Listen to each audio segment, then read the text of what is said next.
نحمده ونصلي على رسوله الكريم. زما مشرانو کشرانو مسلمانانو ورونو، نننې پیغام زما خاص ته والدینو لپاره دی. زما دوستانو، حق ورکول دا په اسلام کې شته. اسلام دې اجازت ورکړي. زما دوستانو داسې مونږ په دې سترګو باندې وکتل چې کله مور او پلار وفات شي نو د خویندې بیا وروڼو نه حقونه نه غواړي. زما دوستانو ولې نه غواړي؟ په دې بنیاد چې بی روغ نه چې مونږ دا حق غواړو، مونږ باندې به دا کور بیا بند شي، بیا د مونږ دې کور ته راتګ بیا نشته دی.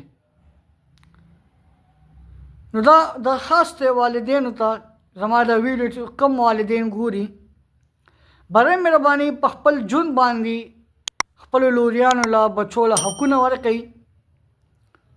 دا لنجي باد کې بیا اولاد ته جوړې وي چې کله خور حق غواړي د ورو نه ورو ولا بیا نه ورکوي، اټومیټکلی دغه لور بیا هېرې کوي مور او پلار ته.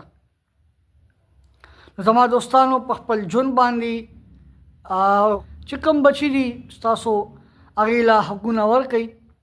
دغه مسلې بعد ته بیا مه پرېږدئ چې بعد کې پې ستاسو اولاد بیا جګړې کوي. زما دوستانو، الله کریم دې د پلارانو په زندګۍ کې او د مویانو په زندګۍ کې برکت واچوي. الله کریم دې په دې خبر باندې عمل کولو توفیق را نصیب کړي. سبحان ربک رب العزة عما یصفون وسلام علی المرسلین والحمد لله رب العالمین برحمتک یا ارحم الراحمین.